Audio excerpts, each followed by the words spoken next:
से अगर हम संजय दत्त की बात करें या सुनील शेट्टी की बात करें, Still, Ajay Devgan has got something shining. Junior NTR को ऋतिक मुझे लगता है कच्चा खा जाएगा. This film will click to a large extent. कि ये दिवाली मुझे लगता है कि बॉलीवुड के लिए दिवाला साबित ना हो जाए, Oh my because God, Ayushmann Khurrana कि जब भी वो फिल्म आएगी या तो फिर एक बहुत बड़ी डिजास्टर हो सकती है या तो फिर बहुत बड़ी ब्लॉकबस्टर होगी. There is nothing in between. Hello one, my name is Digvijay. Welcome to Bollywood Premi. दोस्तों, आज हमारे साथ बहुत ही स्पेशल गेस्ट जुड़े हैं. भाविक जी, बहुत बहुत स्वागत है आपका टू बॉलीवुड प्रेमी. He is a astrologer, he is a numerologist and a film critic. हाँ जी. बहुत ही डेप्थ एनालिसिस दिया है भाविक जी ने. Yes sir. नेक्स्ट फर्स्ट में नेशनल हॉलीडे, बड़ा हॉलीडे, महाराष्ट्र डे है. Successful franchise Raid 2. Great. Ajay Devgn जो पिछले साल आने वाली थी पोस्टपोन कर दी गई. अजय देवगन की फर्स्ट बहुत ही अच्छी थी. आपको अभी भी ओटीटी पे देखने को मिलेगी, आपको पसंद आएगी. जो थ्रिल का एक अच्छा सा करप्शन को उजागर किया गया था, मेरे ख्याल से लोगों की उम्मीदों के मुताबिक पिक्चर खरी उतरनी चाहिए. Okay Rajiv ji, Raid 2. I have seen, according to my own instincts, Ajay Devgan has started looking good as a box office star. मुझे तो ये आने वाली आजाद में भी उसकी खुशबू नजर आ रही है और इसमें रेड 2 में मुझे लगता है खींचेगा. छोटा रोल है, गेस्ट अपीयरेंस. हाँ, but still Ajay Devgn has got something shining. Suddenly shine कर रहा है वो. He is attracting. That's what I feel. And it will click. पिछले साल में अजय जी ने शुरुआत में बम्पर ओपनिंग ली, लेकिन शैतान के साथ धीरे धीरे थोड़ा ड्रॉप होते गए और औरों में का दम था, नहीं चली काफी फिल्में. मैदान भी नहीं चली. मैदान तो बहुत बड़ी पिक्चर थी. स्टार्स क्या बोलते हैं? मैदान क्या लग रहा है रेड 2? अगर सर हम प्योरली सन साइन के हिसाब से जाते हैं कि जैसे हमने नंबरों की बात कर ली, अगर हम सन साइन के हिसाब से देखो तो ये साल एरीज जो सन साइन है जिनके डेट ऑफ बर्थ 22 मार्च से लेकर 21 अप्रैल, या तो फिर स्कॉर्पियन जिसको 22 अक्टूबर से 21 नवंबर के बीच में जिनका जन्म हुआ है, उनके लिए भी शुभ साबित होने वाला है, because they are ruled by Mangal यानी कि नंबर 9 मार्च. और अजय जी 2 अप्रैल बॉर्न है, तो डेफिनेटली वो एरीज की सीरीज में आ जाते हैं. मुझे लगता है कि जो फिल्म अगर अच्छी ऑनेस्ट अगर बनी है, and Rajkumar Gupta is a very talented director. ये मुझे लगता है कि 1 मई को लेबर डे के दिन पिक्चर आ रही है. अगर मई की हम बात करते हैं ना, तो मई की शुरुआत बॉक्स ऑफिस के ऊपर जबरदस्त होने वाली है. टी सीरीज के लिए भी बहुत बड़ी ये पिक्चर है. तो आई होप एंड प्रे कि जो आंकड़े हैं उसके हिसाब से अगर फिल्म अगर अच्छी बनी है तो बहुत ही लंबी रेस का घोड़ा साबित होगी. में शुरुआत बड़ी होने वाली है. अब भाविक जी कह रहे सर अगली पिक्चर मई की. मई में और कोई फिलहाल तो अनाउंस नहीं है. 6 जून को आ रही है. 6 जून फ्रेंचाइज हाउसफुल 5, अक्षय कुमार. इसमें 25-30 लंबे चौड़े आर्टिस्ट हैं. किस के नाम गुनाएंगे मेरे ख्याल से 10 मिनट खाली नाम गिनाए चले जाएंगे. देखिए, इतनी ग्रेट फ्रेंचाइज नहीं रही है. एक मासिस को अपील करती है, मासिस गई, इसीलिए साजिद भाई बनाते आ रहे हैं, इसी चक्कर में बुलाया गया है. थोड़ी बहुत डिसीजन करनी चाहिए. कोई आउटस्टैंडिंग कॉमेडी नहीं होगी पिक्चर में, ऐसा मेरा मानना है. ओके राजीव जी, क्या लग रहा है हाउसफुल 5? आई थिंक कि इतनी बड़ी स्टार कास्ट, इतना बड़ा ऑरा फिल्म का बनते बनते और बनेगा और ये अट्रैक्ट करेगी. This film will click to a large extent. It has that element because of the stars and too many stars according to him also. आपको क्या लग रहा है सर, जून शुरुआत बारिश की होगी? हाँ बिल्कुल. मुझे लगता है कि साजिद भाई के लिए अगर सिकंदर की जैसे हमने बात करी कि it can really do well at the box office provided वो रिलीज डेट का वो मसला हल हो जाता है, तो it is going to be a big surprise कि हाउसफुल 5 का जो वाइब्रेशन है वो 51 यानी कि 6 नंबर के ऊपर आ रहा है. हम सब जानते हैं कि हाउसफुल फ्रेंचाइज को कोई सीरियस सिनेमा के हिसाब से कोई नहीं देख रहा है. इट्स गोइंग टू बी हाँ बिल्कुल प्योर फन. आप जहाँ पे दिमाग घर पे रखकर फिल्म देख सकते हैं. फिल्म की रिलीज डेट जो 6 जून है, 6th मंथ भी है. The film will be doing outstanding business.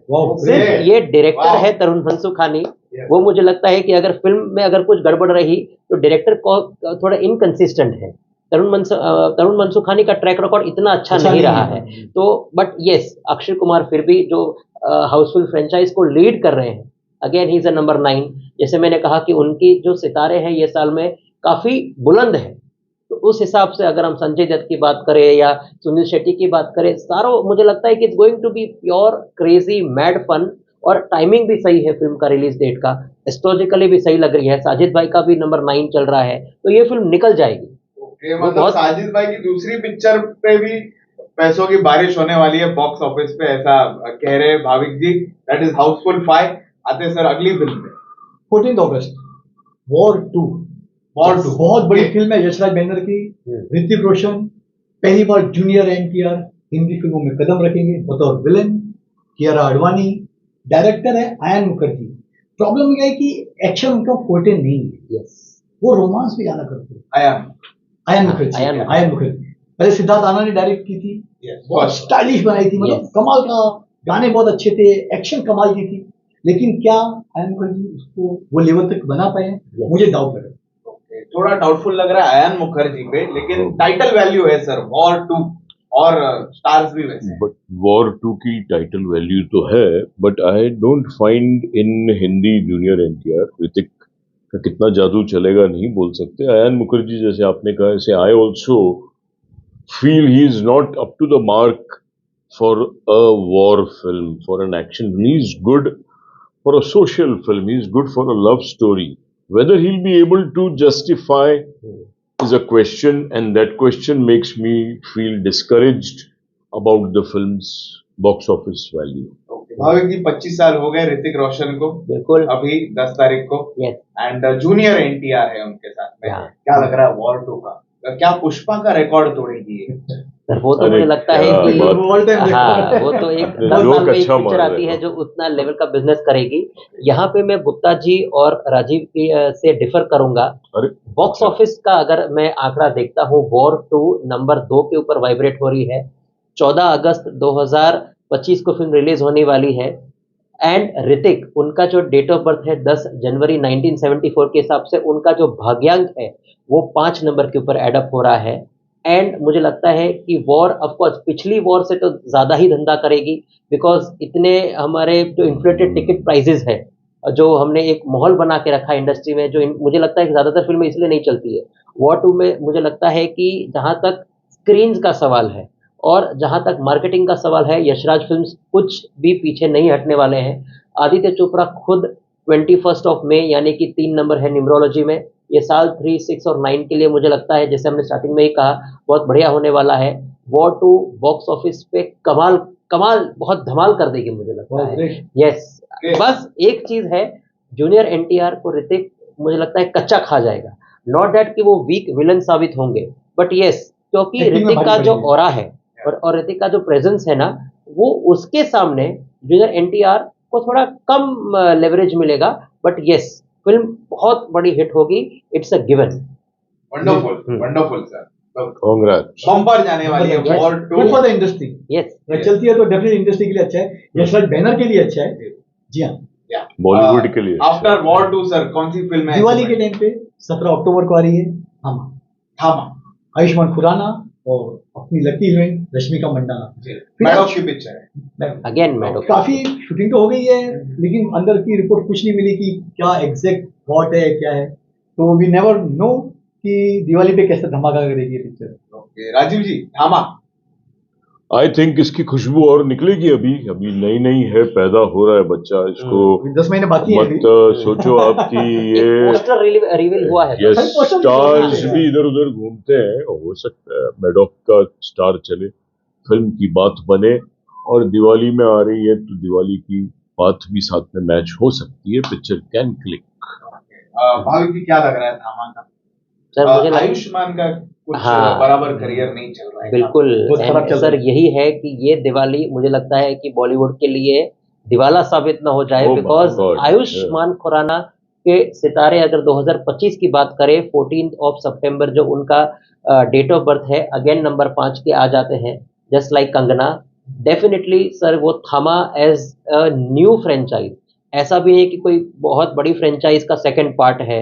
And Ayushman Khurana का जो स्टार पावर है, प्लस इतना बड़ा फेस्टिव टाइम है, ठीक है थोड़ा बहुत फिल्म को ओपनिंग के हिसाब से फायदा मिल जाए, बट ये पिक्चर दिवाली को ना रिलीज होते हुए अगर कोई नॉर्मल वीक में अगर नवंबर में रिलीज होती तो फिल्म का भविष्य अच्छा होता।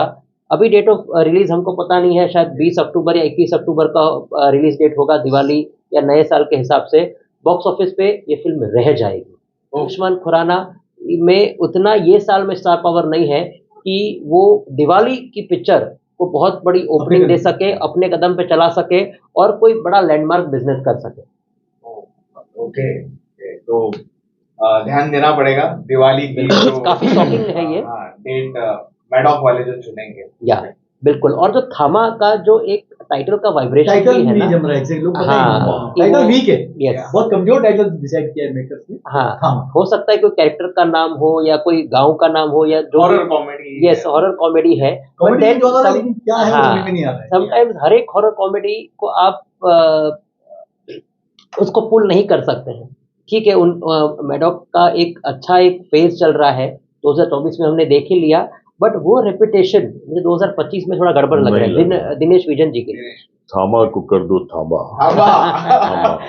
नरेंद्र जी आफ्टर थामा 14 नवंबर अजय देवगन की एक और सिक्वल, तीसरी मेकर है दे दे प्यार, रकुल प्रीत और तब्बू। पिक्चर बहुत लोगों को पसंद नहीं आई, थोड़ा बोल्ड सब्जेक्ट था, लेकिन ये अलग बात है बॉक्स ऑफिस पे पिक्चर ने अच्छा परफॉर्म किया, तभी इसकी सिक्वल बनी है।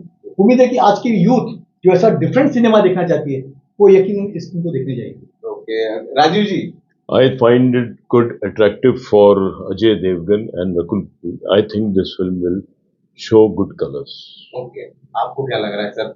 Again a sequel from Ajay Devgn, sir, not a fresh film. हाँ बिल्कुल, अगर मैं प्योरली इसको सीक्वल का एक बेनिफिट ऑफ डाउट अगर मैं देता हूँ तो definitely it will be doing good से अबव एवरेज बिजनेस करेगी। दे दे प्यार दे 2 का टाइटल भी 2 नंबर के ऊपर आ रहा है, एंड अगर ये 14 नवंबर को अगर फिल्म कंफर्म्ड है तो वो अजय देवगन के लिए ये डेट काफ़ी लकी है। अभी अभी मैंने स्टार्टिंग में ही कहा था कि एरीज और स्कॉर्पियंस के लिए ये जो साल है वो काफ़ी अच्छा साबित होने वाला है। आई थिंक टबू भी है पिक्चर में, हाँ, तो टबू भी ऑल्सो 4 नवंबर है। एंड अजय देवगन का तो जैसे मैंने कहा बीइंग एरीज उनके लिए तो एक अच्छा साल।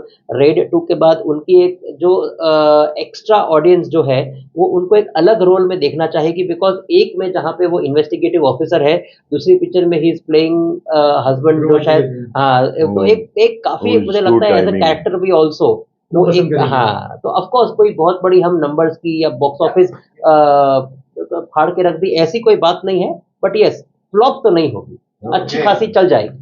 अजय दोनों देवगन पिक्चरें अजय लेट देवगन चलता की है। इस साल चलने वाली है, ऐसा रिपोर्ट दिया भाविक जी ने। आते सर अगली फिल्म दिसंबर क्रिसमस के दिन। ओहो, पिछला साल तो क्रिसमस का बहुत डूबा दिया था वरुण साहब ने। यस, यशराज बैंगर की पिक्चर आ रही है अल्फा, एक और पिक्चर आलिया यशराज की भट्ट। तरफ। आलिया भट्ट स्पाई यूनिवर्स में पहली बार कदम रखने जा रही है, लेकिन प्रॉब्लम क्या है कि 19 दिसंबर को अवतार की सिक्वल है। अगर वो बॉक्स ऑफिस पर भारी पड़ी तो अल्फा मेरे ख्याल से उसी में भेज जाएगी। बट आपको क्या लग इसमें रहा है? आलिया के साथ कौन है? शर्वरी है शर्वरी और है। Bobby Deol in antagonist. I also can't really figure out big success. अभी से देखता हूँ टॉप एंगल से तो नई खुशबू या कोई रौनक या कोई शाइन नजर आ रहा है। स्पाई यूनिवर्स में ऐड करने जा रहे हो लोग, मुझे भी इतना कुछ लग नहीं रहा है। अट्रैक्शन अभी नहीं आ रही, चलने It वाली is है, not मुझे ऐसा giving- नहीं लग रहा है। वॉर 2 में जितना कमा के बैठेंगे ऐसा लगता है कि वहां पे खुश रहेंगे। एडजस्ट करने की कोशिश करेंगे कि बहुत आ गया प्रॉफिट, अगर ये बोले तो पता नहीं। क्या लग रहा है सर? शर्वरी, आलिया एंड बॉबी। मेरा सर इसमें थोड़ा ओपिनियन अलग रहेगा।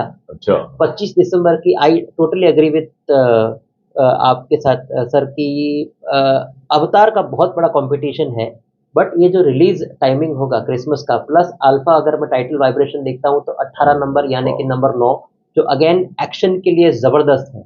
हमने स्टार्टिंग में ही बात करी कि अगर ये फिल्म में एक्शन अच्छा होगा वो डेफिनेटली है, बट जस्टिफाइड रहा स्क्रिप्ट के हिसाब से, अगर अनुकूल रहा। एंड आलिया भट्ट की जो डेट ऑफ बर्थ है 15 मार्च यानी कि number 6। Bobby Deol if you are very sure कि अगर उनका मेजर, अगर वो मेन विलन है 27 जैन के हिसाब से, Bobby Deol is also number 9। Sir ये फिल्म मुझे लगता है यशराज के लिए और एक सक्सेस साबित हो सकती है।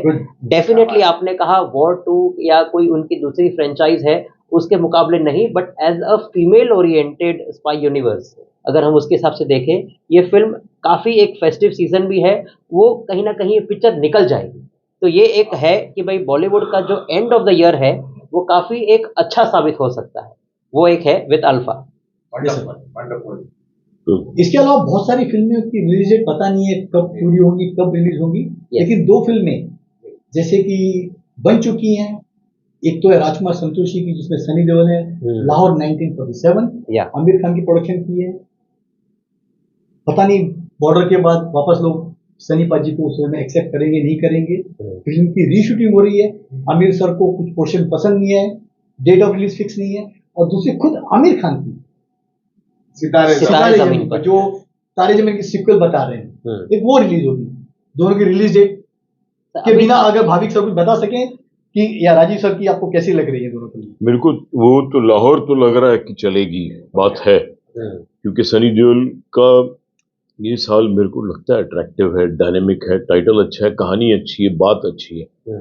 बाकी वो जो सितारे जमीन पर, आई डोंट थिंक कि सितारा उसका इतना बुलंद होगा, because I am not finding it to attractive, but this film Lahore I think is. अब आगे की क्या लग रहा है? सर मैं तो चाहूंगा कि लाहौर 1947 जैसे आपने कहा कि रीशूट पे गई है, वो फिल्म का भविष्य ये साल में मुझे थोड़ा गड़बड़ा सा लग रहा है, क्योंकि आमिर खान खुद भी 14 मार्च 1965 के हिसाब से नंबर 5 के व्यक्ति हैं। उनकी प्रोडक्शन में बनने वाली फिल्म जो सितारे ज़मीन पर है, हमने देखा कि काफ़ी बार पोस्टपोन हो चुकी है। वो क्रिसमस में आने वाली थी या उसके पहले भी काफ़ी उनकी डेट्स आगे पीछे हुई है। वो फिल्म तो मुझे लगता है कि आएगी और औसत बिजनेस करेगी। कोई भी महीने में आए, उनकी एक जो एक लॉयल ऑडियंस है, जो फैन फॉलोइंग है, वो डेफिनेटली फिल्म एक मुझे लगता है कि क्रिटिकली अक्लेम जिसे कह सकते हैं वो होगी। बॉक्स ऑफिस पे इतना कुछ धमाका नहीं करेगी, मगर लाहौर 1947 से मुझे उम्मीद है, आई जस्ट विश कि भाई ये इतनी ज़्यादा फिल्में आ रही है, अगर वो फिल्म अगले साल 2026 में तकरीबन रिपब्लिक डे के आसपास अगर रिलीज अगर होती है तो वो फिल्म धमाका कर देगी। 2026 के है, मुझे लगता है कि इतना शायद डिले ना करें वो लोग, क्योंकि अभी ये साल की शुरुआत हुई है। मगर लाहौर 1947 ये साल में अगर हम देखते हैं तो आमिर के जो स्टार्स हैं इतने बुलंद नहीं है। सनी देओल की भी जाट फिल्म आएगी डेफिनेटली, गदर 2 का हिसाब से अगर हम कंपेयर करें तो उतना धंधा नहीं करने वाली है। तो एक फिल्म मुझे लगता है कि थोड़ा गैप के बाद अगर आती है तो अच्छा रहेगा। प्रीति जिंटा भी 31 ऑफ जनवरी उनकी डेट ऑफ बर्थ है, 4 नंबर, तो कुछ मामला सही नहीं लग रहा है। एंड एक चीज है कि जब भी वो फिल्म आएगी, या तो फिर एक बहुत बड़ी डिजास्टर हो सकती है या तो फिर बहुत बड़ी ब्लॉकबस्टर होगी। There is nothing in between. या एक्सट्रीम है, मतलब 2025 के जो मेन फिल्में हैं उन सारी फिल्मों पे हमने बात किया है with Rajeev ji, Narendra Gupta ji and our special guest Bhavik ji. और कहीं ना कहीं हमने वो एंगल टच किया है जो आज तक हमने नहीं किया था, that is the numerology and astrology of the films. आप लोगों को ये एपिसोड कैसा लगा है ये जरूर हमको कमेंट्स में बताना, और अगर आपका सपोर्ट हमें मिलता है तो हम वापस से लेके आएंगे भाविक जी को, हम जरूर बुलाएंगे and will get to know more inside along with the astrology part and the numerology part of the films. Thank you बोलूंगा आप तीनों को for joining in this special session.